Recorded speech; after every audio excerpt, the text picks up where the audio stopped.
Banyak yang bertanya, sampai kapan pembahasan nasab Ba'alawi ini akan berlangsung dan kapan polemik nasab ini akan berakhir.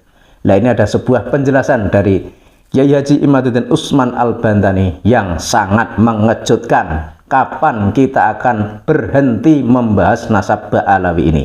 Kita simak bersama videonya ya. Kiai Mat, halo? Ya. Ya, Kiai Mat, ini diskursus atau polemik nasab ini sampai kapan berhenti? Dan Jadi sampai ini kapan Anda ditanya bahwa polemik sampai kapan nasab ini? akan berhenti? Anda itu banyak sekali tulisan-tulisan untuk update tentang nasab ini. Karena Sampai semua kita menyadari, bahwa nasab itu tidak penting. Betul. Sampai kita menyadari bahwa merasa berbangga dengan nasab itu menyakiti sebagian orang lain. Setuju. Sampai kita menyadari bahwa apa yang selama ini dilakukan dengan merasa lebih tinggi dari orang lain itu menjadikan nilai-nilai kemanusiaan menjadi rendah. Ya, benar. Mending kalau nasabnya benar. Ini udah nasabnya nggak jelas, kemudian merendahkan orang lain. Ya, ini payah nih. Kita hidup di negara yang realitas keragamannya nyata.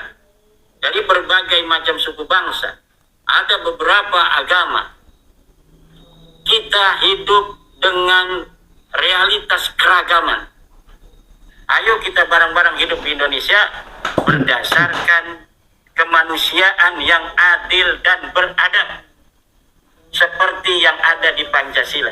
Tidak boleh satu bangsa merasa lebih tinggi dari bangsa lainnya. Ya, tidak boleh. Hanya berdasar dari asal usulnya. Ya, betul.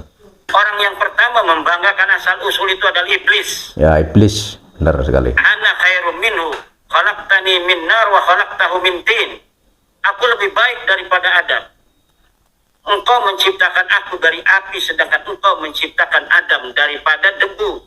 Ya, iblis kan sombong. Sampai kita tidak lagi menyusun strategi untuk agar klan kita dianggap lebih dari yang lainnya, sampai itulah kita akan kita akan menghentikan pembahasan nasab ini.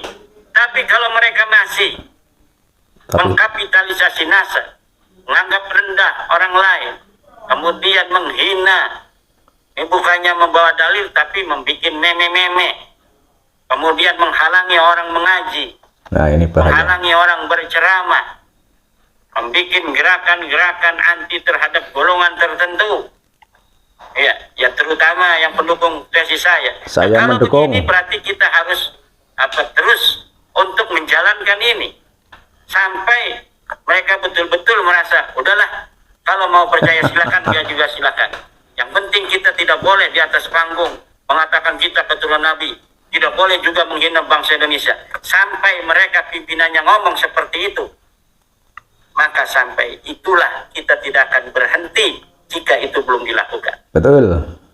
Kita adalah keturunan dari bangsa Indonesia. Kita keturunan. Baik, ya.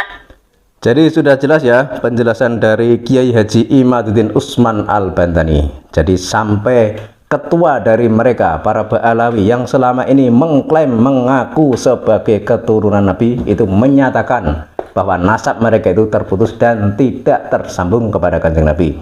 Kalau sudah begitu, otomatis pembahasan nasab itu selesai. Artinya selesai apa? Artinya mungkin pembahasan itu tidak berlangsung lagi, tapi cukup diketahui oleh seluruh rakyat di Indonesia ini bahwa nasab Ba'alawi itu memang terputus dan tidak tersambung kepada Kanjeng Nabi. Kemudian terkait keturunan Kanjeng Nabi yang ada di Nusantara ini, sebagaimana data fakta sejarah yang ada yang terkonfirmasi itu adalah mereka para Wali Songo dan keturunan Wali Songo. Mereka para Wali Songo itu datang di Nusantara itu sekitar abad ke-14. Sementara para habaib dari Yaman ini kan datangnya ke Nusantara itu sekitar abad ke-19, dan mereka itu datang ke Nusantara itu juga karena didatangkan oleh Belanda. Mereka itu bekerja kepada Belanda, membantu Belanda dalam rangka menjalankan penjajahan di bumi pertiwi ini. Sementara para keturunan Wali Songo itu berada di garda terdepan pembela pribumi, mengusir penjajah dari bumi pertiwi ini. Jadi dari sisi sejarah sudah terlihat seperti itu. Belum lagi kalau kita angkat ke lebih tinggi lagi, misalkan menurut tesis Kiai Imaduddin Usman Al-Bantani bahwa ternyata Ubaidillah itu adalah kemungkinan adalah sosok yang fiktif. Artinya apa? Artinya yang namanya Ubaidillah itu memang tidak ada, jadi cuma tokoh fiktif saja. Sebab kalau kita lihat sejarah, yang namanya Ahmad bin Isa atau Ahmad Al-Muhajir yang dianggap sebagai bapaknya Ubaidillah itu kan sudah wafat dan dimakamkan di Irak. Kemudian di Yaman ada juga yang berpendapat kalau Ahmad bin Isa itu punya anak bernama Ubaidillah. Lah yang di Yaman ini Ahmad bin Isa yang mana? Karena kalau Ahmad bin Isa yang asli itu sudah wafat dan sudah dimakamkan di Irak. Lah kok di Yaman juga ada? Ini kan sesuatu hal yang tidak bisa dipertanggungjawabkan kebenarannya. Dan sebagaimana kita ketahui hingga saat ini pihak Ba'alawi juga tidak bisa membantah kajian ilmiah Kiai Imaduddin Usman Al-Bantani yang menyatakan bahwa nasab para habaib dari Yaman itu terputus dan tidak tersambung kepada Kanjeng Nabi berdasar kajian kitab nasab abad ke-4, abad ke-5, abad ke-6, abad ke-7, abad ke-8, dan abad ke-9.